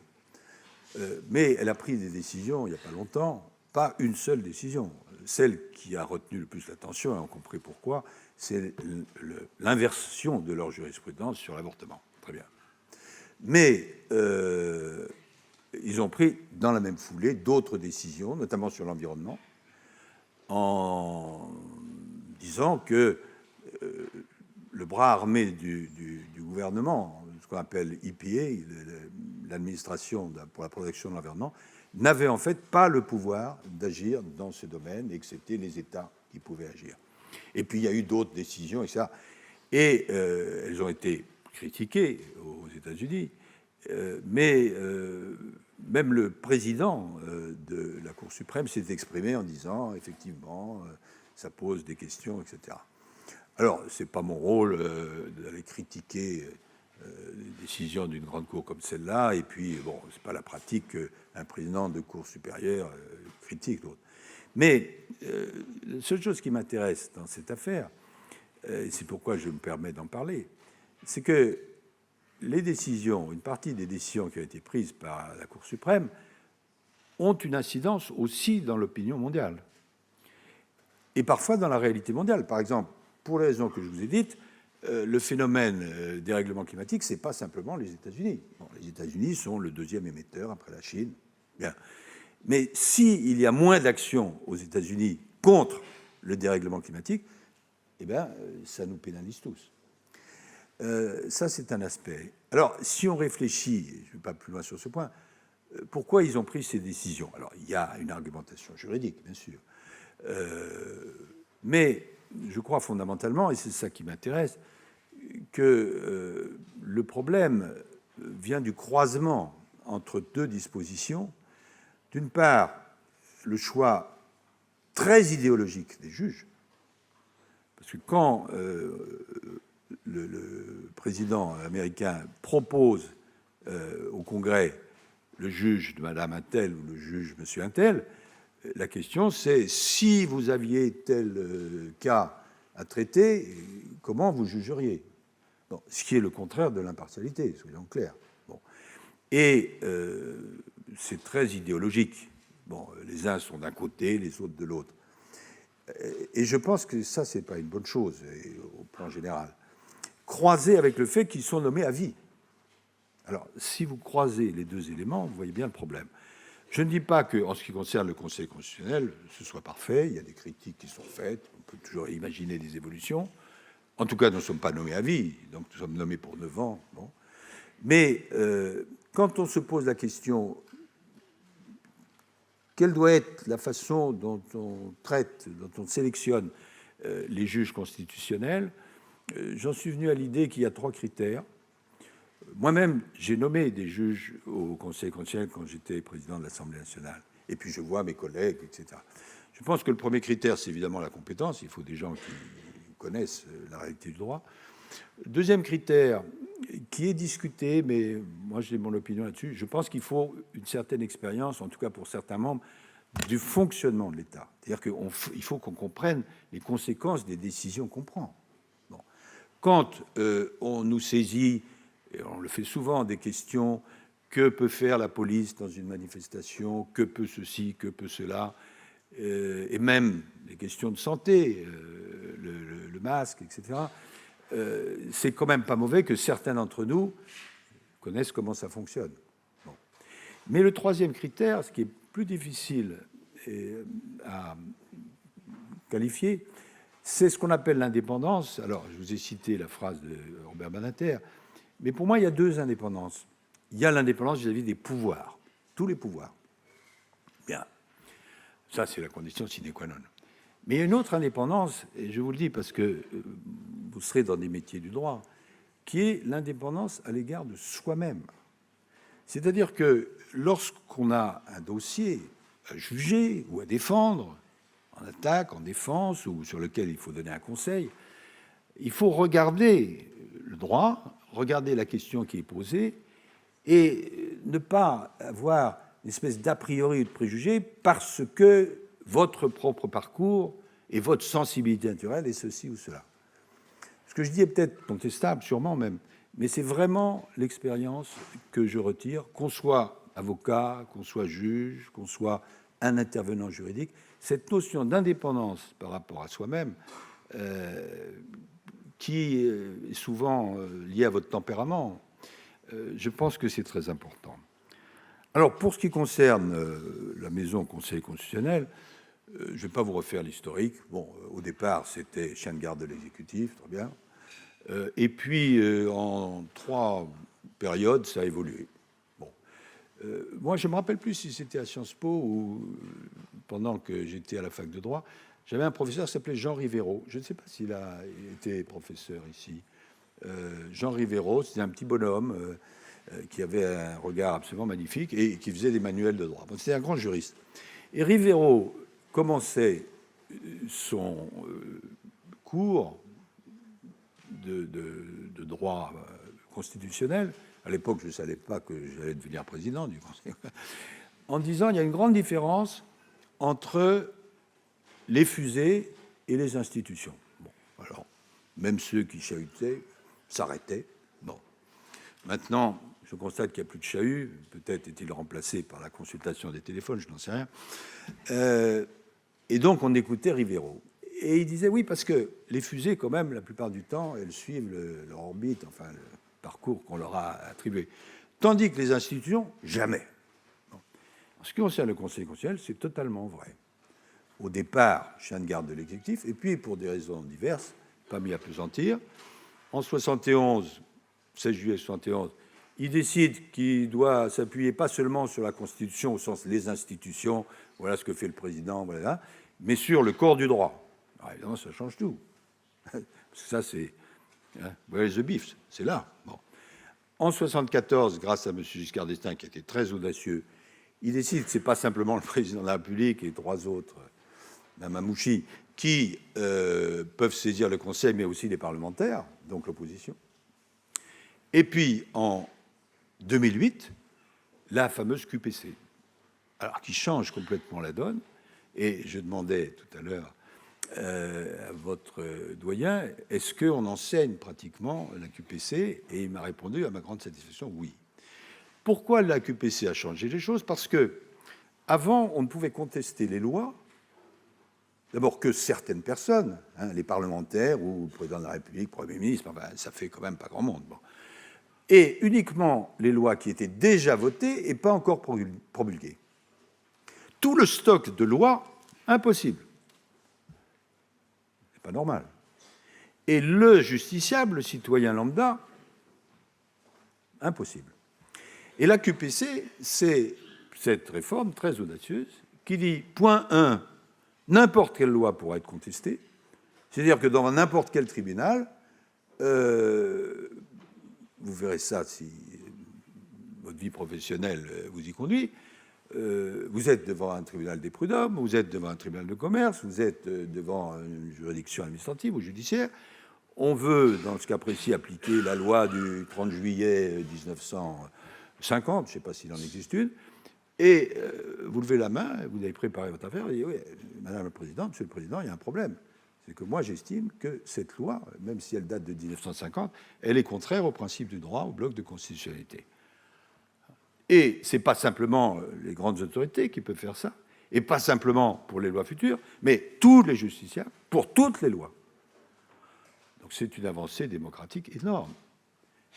Alors évidemment, et ça date donc concrètement d'il y a 12 ans, et on en a déjà jugé plus de 1000. Donc, ce n'est pas une petite affaire. Et à mon avis, ça va encore prospérer parce qu'on est en train de travailler sur, ça va vous intéresser, un système, un portail qui va recenser toutes les QPC. C'est-à-dire que quand vous aurez à regarder, bon, est-ce que la loi X, Y, elle tient la route juridiquement ou pas, grâce à vraiment des concours multiples, il y aura un portique qui vous dira ben, il y a eu une QPC là-dessus, elle a été retoquée, ou elle a prospéré, et jusqu'à présent, nous ne connaissons pas, c'est moi qui vous le dis, l'immense majorité des QPC qui ont été posées, qui ont été retoquées, et pourquoi elles l'ont été. Ce qui, quand même, du point de vue de l'égalité devant la justice et de la jurisprudence, pose un certain problème. Désormais, à partir de fin décembre, début janvier, on aura tout à disposition. Et donc, pour les juristes que vous êtes, pour les avocats, pour les juges aussi, on pense que ça va être une aide considérable, à condition, c'était ça l'objet de notre discussion avec votre doyen, que, évidemment, on explique au moment de la formation ce que peut apporter la QPC. Et je vous ai dit que parmi les QPC qui montent les étages et qui arrivent chez nous, on annule quand même les lois une fois sur 3. Donc, c'est pas par esprit de système, mais parce qu'elles sont mal fichues. Et quand je dis mal fichues, une précision. Le doyen Vedel disait le juge constitutionnel tient la gomme, mais pas le crayon. Très important. Nous ne sommes pas des législateurs. C'est le législateur qui fait la loi. Et dans nos décisions, si vous les regardez, très souvent, nous disons le Conseil constitutionnel ne dispose pas du même pouvoir d'appréciation que le législateur. Et il ne faut pas que nous nous prenions pour ce que nous ne sommes pas. Donc, si nous constatons que la loi est contraire à la Constitution et au bloc de constitutionnel, nous nous censurons. Et nous renvoyons donc devant les assemblées. Mais c'est les assemblées qui prennent la responsabilité. Et il faut faire bien attention, chacun est dans son rôle. Sinon, alors c'est le gouvernement des juges, et à ce moment-là, les critiques qui sont parfois faites contre le gouvernement des juges, pas spécifiquement le Conseil constitutionnel, mais d'autres, sont fondées. Donc, voilà, alors concrètement, on traite vraiment tous les sujets. Moi, je vous le dis, quand j'étudiais le droit constitutionnel, c'était voilà ce que fait le président. Voilà. Maintenant, surtout à cause de cette fameuse QPC, c'est complètement transversal. C'est-à-dire que 25% de notre activité, c'est les affaires pénales qui viennent devancer nous, enfin la loi pénale, à peu près 25% du fiscal, et tout le reste, c'est tous les droits. C'est la question de la santé. On a été saisi 8 fois des affaires de Covid. C'est l'autre jour la suppression. Alors là, c'était pas par QPC. Si, c'était par la redevance audiovisuelle. Non, c'était par saisine directe. Et sur les QPC, c'est-à-dire a posteriori, le droit du travail, le droit pénal, la fiscalité locale, les questions de société, la bioéthique, la liberté de culte et des enjeux du quotidien. Une de nos décisions, c'est pas la plus intéressante juridiquement, enfin, elle concerne des millions de personnes, c'est lorsque nous avons censuré partiellement l'interdiction faite aux automobilistes de partager des informations routières en temps réel, y compris les radars le long de la route. Ça porte un nom. Coyote, oui, alors le système Coyote, bon, est-ce que c'est possible, pas possible, etc. Nous avons pris une décision, ça concerne beaucoup de gens. Bon, donc on regarde, on est saisi d'à peu près tous les sujets.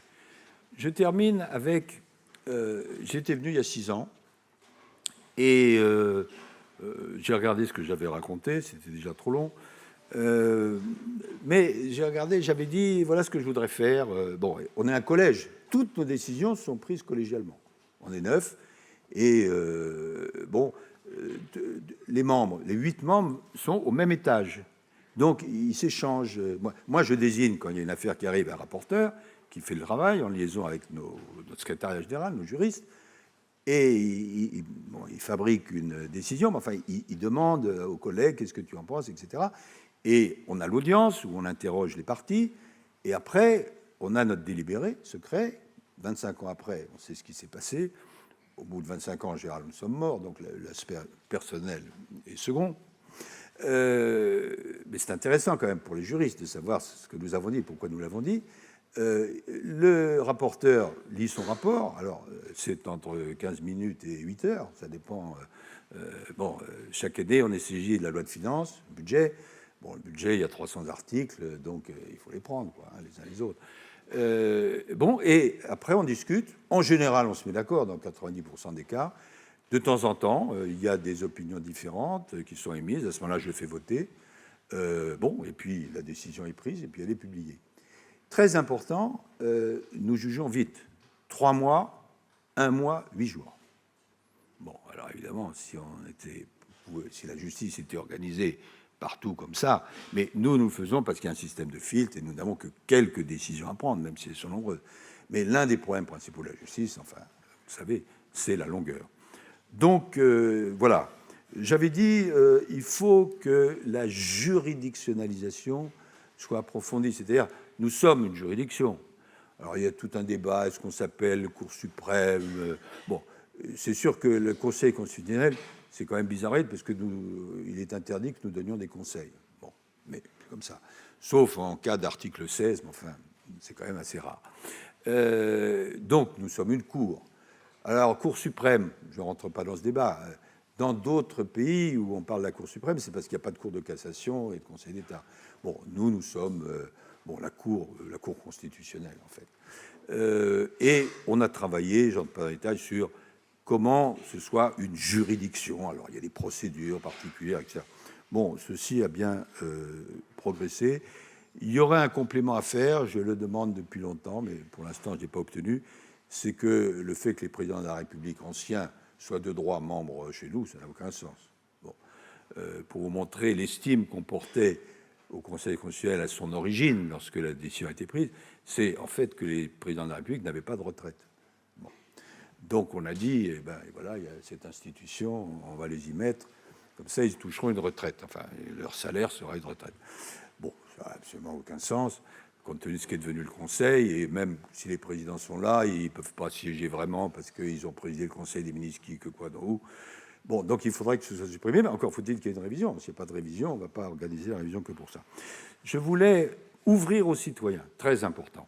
Ouvrir à l'international, je pense que ça marche bien. Le Conseil, maintenant, a une réputation assez forte, même s'il y a toujours des points à faire. Ouvrir aux citoyens. Alors, ce que je fais ce soir fait un peu partie de cela, même si vous êtes des citoyens particulièrement éclairés. Mais c'est ça, il faut que les gens s'emparent de la justice, parce que nous, on est là d'abord pour défendre les libertés des citoyens. C'est quand même notre métier de base. Je termine vraiment à partir de ma propre expérience. Bon, j'ai eu une chance absolument extraordinaire, c'est que j'ai eu l'occasion de diriger le gouvernement, d'être ministre de différents ministères. Bon, ça c'est l'exécutif. J'ai été très longtemps député et j'ai présidé plusieurs fois l'Assemblée, donc ça c'est le législatif. Et aujourd'hui, je m'occupe d'une partie du pouvoir judiciaire. Donc, je vois à peu près comment ça fonctionne. Et je reviens sur ce que je disais, la notion d'indépendance, quand on touche le droit, est absolument fondamentale. Donc, ça, je souhaiterais que vous gardiez cette idée-là. Bon, le droit est partout. Et donc, il faut qu'il y ait des experts du droit et que les citoyens, les entreprises, les autres sachent vraiment quels sont leurs droits. Mais, quelles que soient vos fonctions futures, je pense que vous devez garder cette idée en tête de servir le droit. Et donc, ce que je souhaite, après ce trop long propos, c'est que vous soyez de ce droit de bons ambassadeurs. Merci.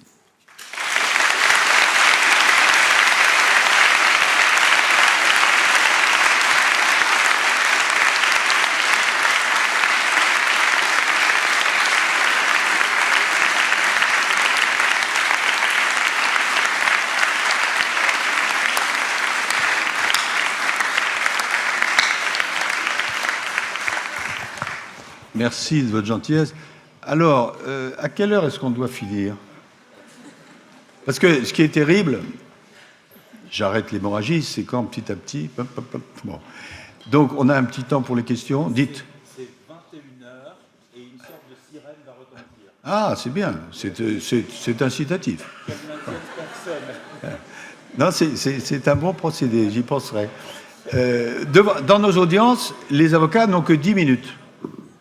Parce que, je ne veux pas être désagréable, mais, et puis j'en suis un peu le contre-exemple, en 1 heure, on peut dire beaucoup de bêtises, et en 10 minutes, beaucoup de bonnes choses. Bon. Alors, ils vont à l'essentiel. Bon, alors, donc, on a les meilleurs mathématiciens d'entre nous, diront 18 minutes. Allez-y, questions. Je vous invite à poser des questions. Je ne sais pas ce que Rivero dirait des leçons, mais je crois que celle-ci est une fusée. Oui, enfin, il y a des fusées qui loupent leur trajectoire quand même. Oui, Ou même qui ne décollent pas, on a un exemple actuellement. Alors, allez-y. Une question ici. Alors, la deuxième question, allez-y. Bonjour. Bonjour. Tout d'abord, merci pour votre présence ce soir avec nous et merci pour ce discours qui, je pense, ne manquera pas de lancer des réflexions pour beaucoup d'entre nous. Je souhaitais vous reparler de changement climatique et aussi du malaise démocratique dont vous avez parlé. On le sait tous que le changement climatique est un défi sans précédent auquel notre société doit faire face. Vous le savez mieux que personne, durant la COP21, la France et de nombreux États ont pris des résolutions qui, on peut les critiquer, mais qui sont néanmoins historiques et extrêmement importantes pour le changement climatique, dans cette lutte contre le changement climatique. Mais quand on regarde les mesures emblématiques de cette lutte, par exemple, je pense à l'interdiction des vieux véhicules des centres-villes, aux hausses des taxes sur les énergies fossiles, on ne peut pas s'empêcher de penser que ce sont des mesures qui touchent principalement les classes populaires, ou en tout cas qui les impactent plus fortement. On va aussi voir, je pense, dans les prochaines années, au fur et à mesure de notre passage à une économie décarbonée, des emplois qui vont disparaître, qui vont laisser des milliers de personnes, encore une fois, dans les classes populaires, sans emploi, avec des compétences qu'on va devoir réutiliser et pour qui on va devoir trouver de nouveaux emplois. Je pense notamment aux nombreux livreurs. On est en droit de penser qu'au cours des 20 prochaines années, ce sera un métier qui sera fait soit par véhicule autonome, soit par drone. Est-ce que justement, on a l'impression en fait que ce sont des considérations qui ne font pas nécessairement partie des préoccupations des pouvoirs publics. Et est-ce que cet oubli, en fin de compte, des classes populaires dans la transition écologique ne fait pas partie et ne contribue pas au malaise démocratique que vous décrivez, et que, puisque on a toute une partie de la société qui ne se sent pas concernée. Et donc j'aimerais juste avoir votre point de vue là-dessus et savoir aussi si vous pensez que la prochaine étape des engagements climatiques, ce ne serait pas d'intégrer aussi des engagements de transition sociale qui va accompagner justement le changement de l'économie. On va s'arrêter là, parce que c'est déjà, sinon en plus, ma tête va exploser. Mais je suis d'accord implicitement avec ce que vous dites. Alors, la question climatique est aussi une question sociale. Ça, c'est clair et c'est net. D'une part, parce que ce sont, dans tous les pays les plus fragiles, et à l'intérieur des pays, les couches les plus fragiles, qui sont d'abord visées, concernées. Alors on le voit par exemple avec les choses épouvantables au Bangladesh, au Pakistan, mais partout, y compris dans nos sociétés. Bon. Donc, et je vais prendre l'exemple de l'histoire des Gilets jaunes pour vous montrer ce qui arrive quand on ne parle pas en termes de justice sociale. Bon. Et donc, à la fois dans la COP 21, dans l'accord de Paris, si vous voyez le prologue, bon, je me rappelle très bien qu'on a ajouté cette notation fondamentale et que depuis, à chaque COP, mais enfin, les COP, ce ne sont que les COP, même si c'est important, on a insisté, notamment dans une COP qui a eu lieu en Pologne, sur cette notion sociale. Quand on ne le fait pas, qu'est-ce qui arrive ? Les populations défavorisées comprennent aussi bien que les autres qu'il y a une difficulté. Mais s'ils n'ont pas d'autres moyens de s'en sortir, qu'est-ce que vous voulez qu'ils fassent ? Bon. Alors, c'est en grande partie l'histoire, la base de l'histoire des Gilets jaunes. Bon, à l'époque, le gouvernement a dit la conséquence de ce qu'il proposait, c'était d'augmenter le prix de l'essence. Bon. Les gens qui ne peuvent pas se priver de leur voiture, et on dit bien gentil, mais ça ne marche pas. Donc, au-delà du cas de la France, il n'y a pas de politique climatique qui puisse réussir s'il n'y a pas un accompagnement social fort. Je prends un autre exemple qui va tout à fait dans le sens de ce que vous avez dit. Nos amis allemands, bon, ils ont décidé, même s'ils reviennent là-dessus, malheureusement, en ce moment, à cause des affaires ukrainiennes, etc., de fermer les mines de charbon, de lignite, je crois en 2038. Bon. Et ils sont très forts producteurs de charbon. Mais ils ont bien vu qu'évidemment, il y avait toute une série de conséquences sociales, parce qu'il y a beaucoup de travailleurs là-dedans, beaucoup d'entreprises, etc. Donc, ils ont prévu 40 milliards d'euros de programmes d'accompagnement. Mais c'est les Allemands, pays riches. Si vous êtes dans un pays d'Afrique déshérité, vous n'avez pas le début du premier sou. Ce qui fait qu'on voit arriver, j'ai l'air de godiller, mais non, j'ai vu ça dans un déplacement récent, un certain nombre. Et donc, l'idée qui a été acceptée, mais c'était une idée, un engagement, mais après, il n'y a pas de tribunal international qui dit Monsieur X ou Madame Y, vous êtes le chef d'État de tel pays, vous n'avez pas respecté vos engagements, on vous met en prison. C'est pas comme ça que la société internationale fonctionne. Les Africains, je pense en particulier à tel dirigeant africain, qui m'avait beaucoup aidé au moment de la COP. Bon, mais la COP, on a pris des engagements financiers qu'on n'a pas tenus, nous, pays riches. Maintenant, je l'ai revu il n'y a pas très longtemps, il me dit, mais à partir du moment où vous ne tenez pas vos engagements financiers, bon, moi, j'ai des ressources, dans son cas, en gaz. Bon, je sais bien que le gaz, il est polluant aussi, hein, mais je ne peux pas dire à ma population, on a du gaz sous les pieds et je ne vais pas l'utiliser, donc faites attention, me disent ces représentants, enfin en l'occurrence c'était un chef d'État africain, parce que nous on se sent déliés. Bon. Et ce n'est pas simplement les populations pauvres dans les pays riches, c'est aussi les pays pauvres qui sont dans cette situation pour le moins paradoxale, d'être à la fois les premiers pénalisés et ceux qui ont le moins contribué au dérèglement climatique, parce qu'ils émettent très peu jusqu'ici. Donc, je retiens l'essentiel de ce que vous dites. Il n'y a pas de solution possible s'il n'y a pas en même temps, ce qu'on appelle, nous, la transition juste. Bon. Mais ça veut dire très concrètement des sous. Bon. Et ça demande donc de la solidarité. Alors on revient, même si ça a l'air bizarroïde, sur l'affaire russo-ukrainienne. Bon. Il y aurait, c'est horrible ce que je dis, un certain bon usage de la crise de l'énergie, consistant à dire, eh bien, compte tenu de ce qui se passe, ça veut dire qu'il faut qu'on ne soit pas dépendant, et donc qu'on fasse du renouvelable, là, certains disent du nucléaire, enfin bon, je n'entends pas dans le débat. Oui, ça c'est sûr qu'il faudrait faire ça. Mais à court terme, c'est l'inverse qui se produit. C'est-à-dire que les Allemands rouvrent les mines de charbon, nous un petit peu, et qu'on fait du gaz, etc. Et donc il faut distinguer, mais être sûr que la distinction soit faite, le court terme et le long terme. Il y a un économiste qui s'appelle Carnet, qui est un homme très intelligent, qui parle de la tragédie des horizons. Bon, dans les pays démocratiques, l'horizon électoral, c'est le court terme. L'horizon du problème, c'est le long terme. Et en plus, je dis dans les pays démocratiques, parce que l'opinion publique joue un rôle dans les pays comme les nôtres. Mais quel rôle joue l'opinion publique dans des nombreux pays qui ne sont pas des démocraties?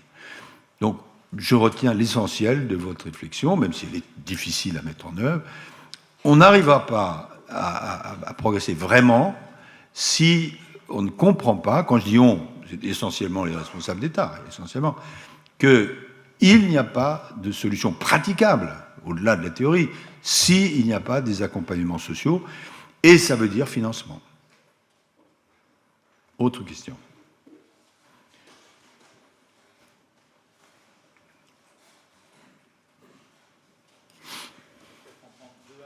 Oui, on va en prendre deux à la fois. Ouais. Allez-y.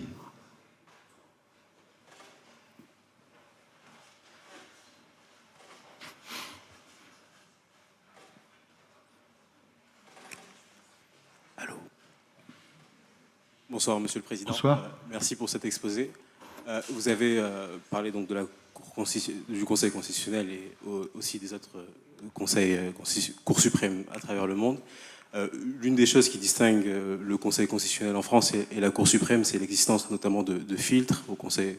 Pour saisir le Conseil constitutionnel, il faut passer notamment pour des QPC par le Conseil d'État et ou la Cour de cassation. Est-ce que vous seriez favorable pour la suppression de ces filtres, de telle sorte à ce que les avocats puissent directement... D'accord, je vais vous répondre. On va prendre une autre question. Je vais vous répondre précisément. Bonjour, merci tout d'abord pour vos enseignements. Je, pardon. Je me demandais ce que vous, en tant que président du Conseil constitutionnel, vous pensiez donc de la forme républicaine du gouvernement qui est donc mentionnée dans l'article 89. Enfin, qu'est-ce que ça signifie pour vous? Merci. C'est dans la Constitution le seul élément dont la mise en cause est absolument interdite. Bon. Ce qui, alors évidemment, c'est qu'est-ce que ça veut dire, la forme républicaine, bon, on peut discuter. Mais enfin, les rédacteurs de la Constitution avaient une idée précise qui, à l'époque, pouvait paraître un peu idéaliste, mais bon, sans entrer dans des cas concrets, quand on voit ce qui se passe autour de nous, et pas dans des pays lointains,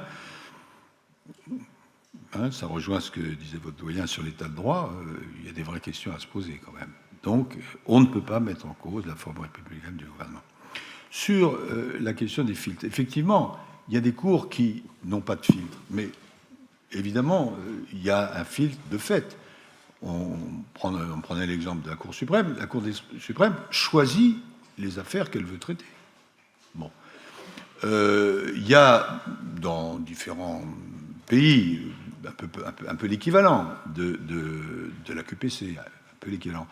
Mais s'il n'y a pas de filtre en amont, bon, eh bien, arrive directement.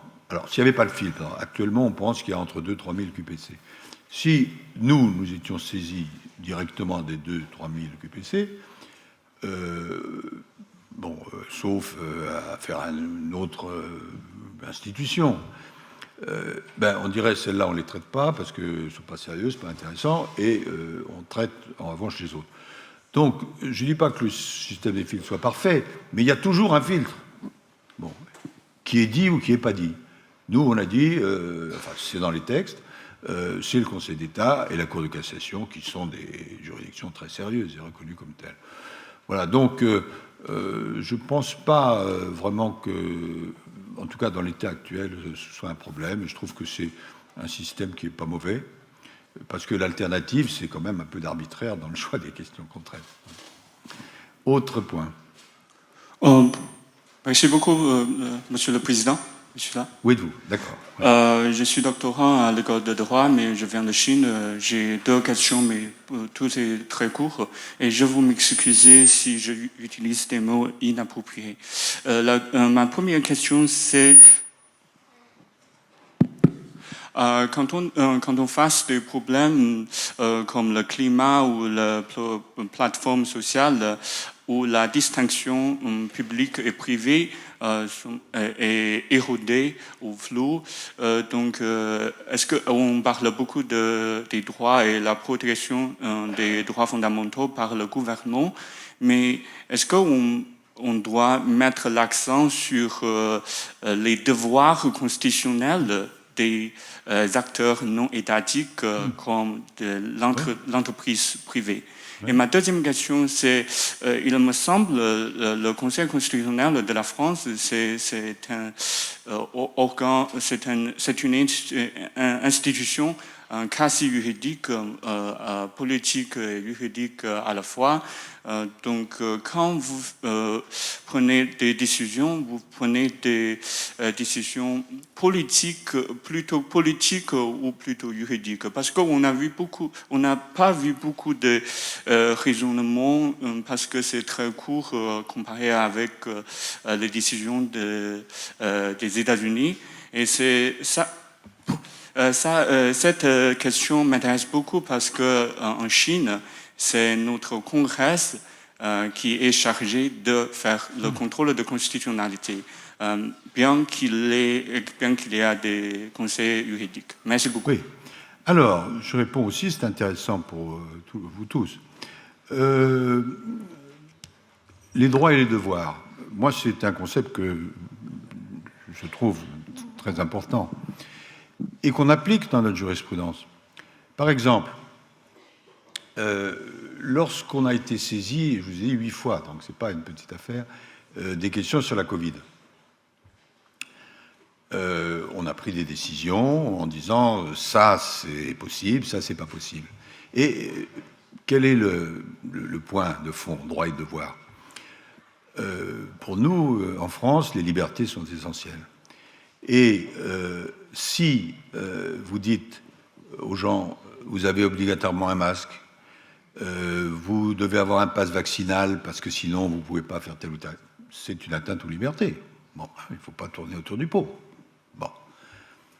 Et donc nous, en tant que défenseurs des libertés, nous disons, ah, là, il y a quand même un problème.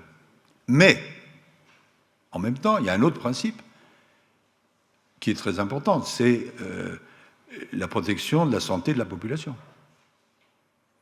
La protection de la santé de la population, alors je sais bien que c'est contesté, mais enfin, nous amène, compte tenu de toute une série d'expertises, à dire, bon, ben, s'il n'y a pas de passe vaccinal, s'il n'y a pas de masque, etc., vous exposez votre santé, ce qui, à la limite, vous regarde, mais vous exposez la santé des autres.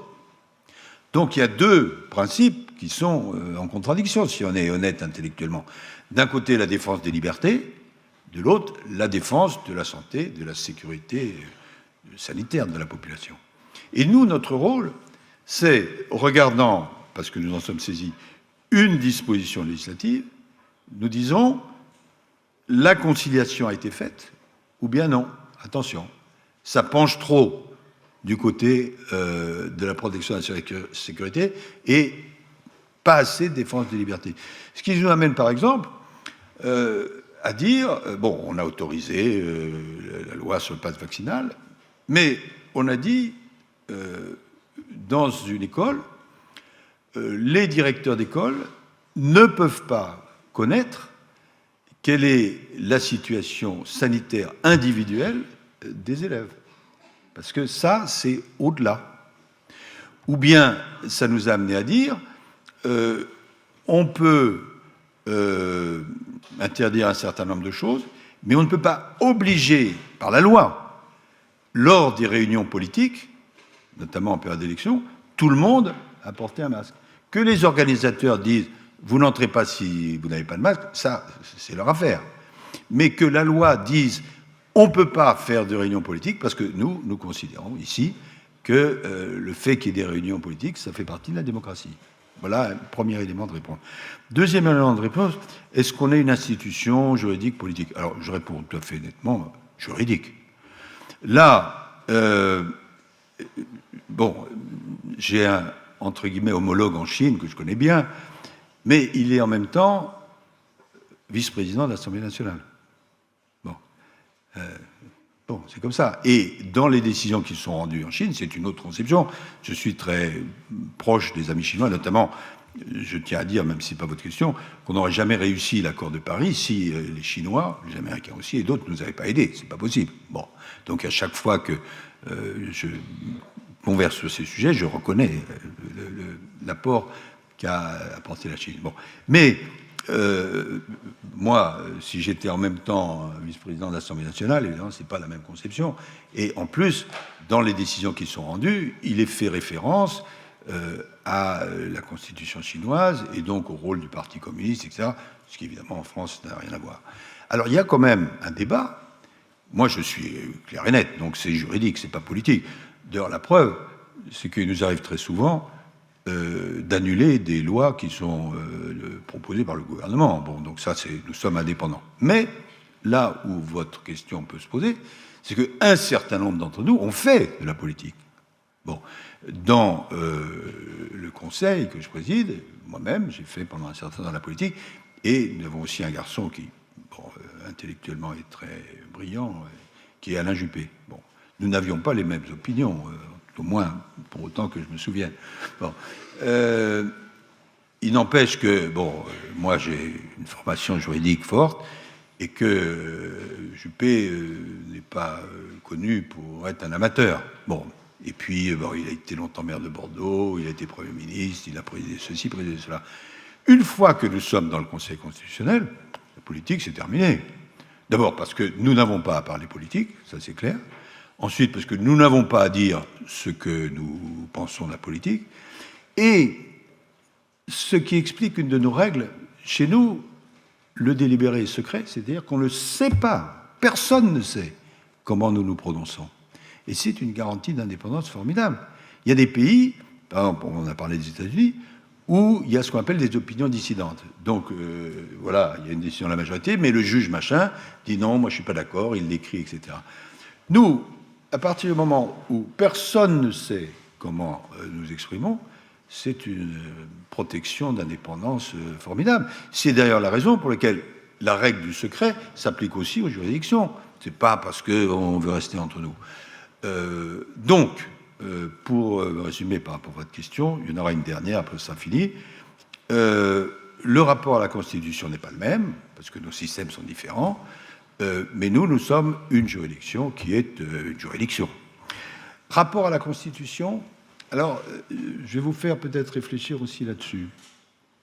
Souvent, je fais sourire un peu mes interlocuteurs en disant, bon, si vous allez à Washington, la plus belle avenue de Washington, c'est l'avenue de la Constitution. Bon, une grande avenue, etc. Si vous cherchez dans une quelconque des villes de France que vous pouvez connaître, non pas une avenue de la Constitution, bon, une impasse de la Constitution, ou une sente de la Constitution, je ne sais pas comment on va dire, il n'y en a pas. Je rigole, mais bon. Ça veut dire quelque chose. Pour les États-Unis, comme pour l'Allemagne, il y a une identité historique entre le moment où ils accèdent à l'indépendance et à la démocratie et leur constitution. En Allemagne, c'est au même moment, après la guerre, que l'Allemagne est redevenue une démocratie et que la loi fondamentale a été installée.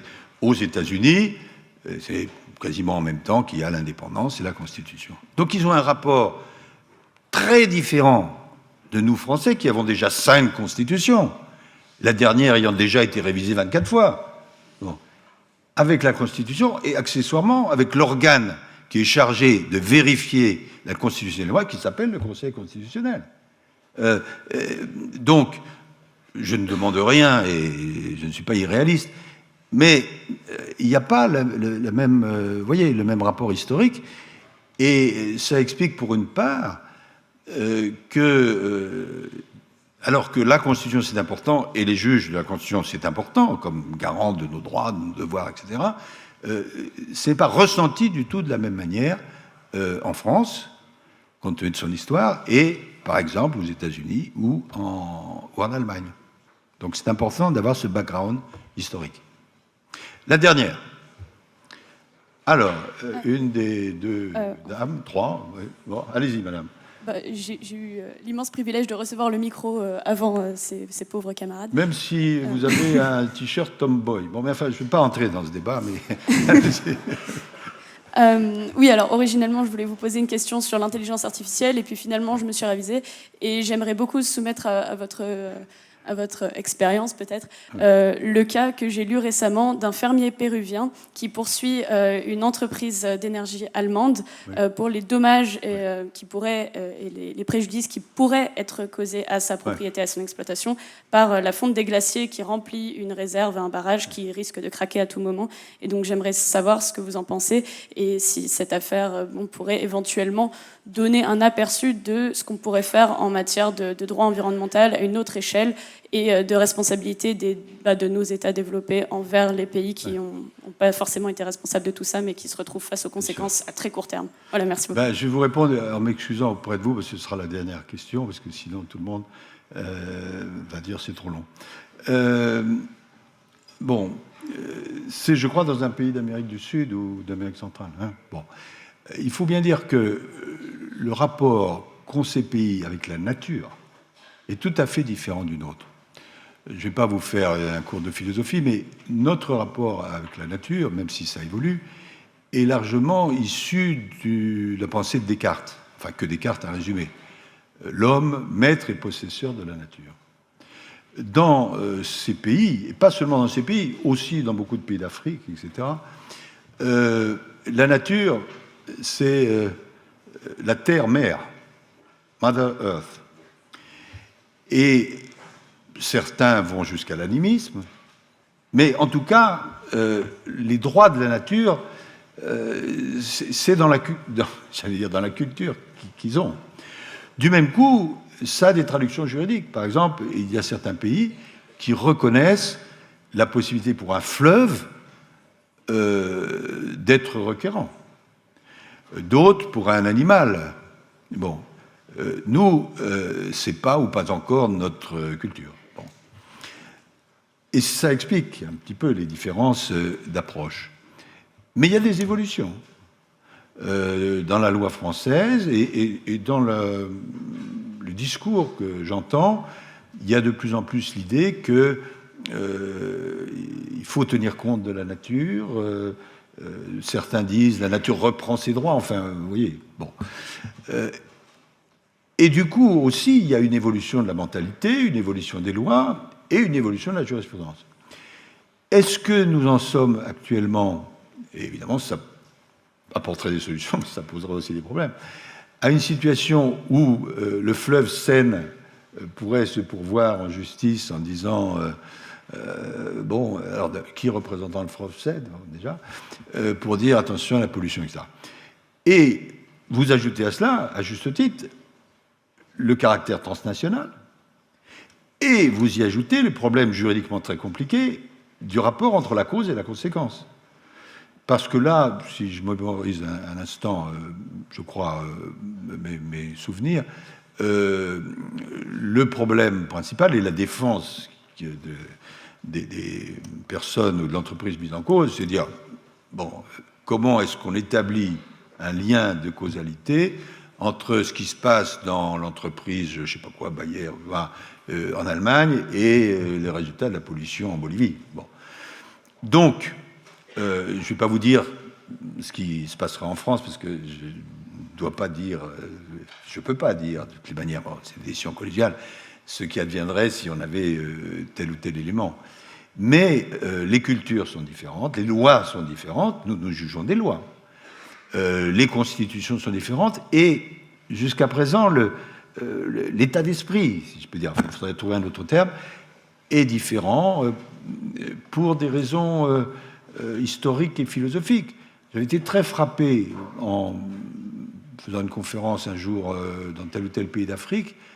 Il y avait eu un enseignant extraordinairement brillant qui avait expliqué que dans la conception de son pays, il y avait un continuum qui commençait aux rochers inertes, bon, qui eux n'avaient pas de droit, qui continuait avec les plantes, il fallait distinguer, d'ailleurs il y a des livres excellents sur la sensibilité des arbres, etc., qui continuait avec les animaux, et ça, en fonction de savoir si les animaux étaient sauvages ou domestiques, c'était autre chose, qui continuait avec les hommes et les femmes, et qui allait jusqu'aux ancêtres.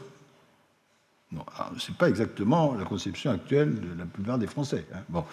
Mais à partir du moment où l'esprit dominant est celui-là, évidemment, ça débouche sur des législations d'une part et des jurisprudences différentes.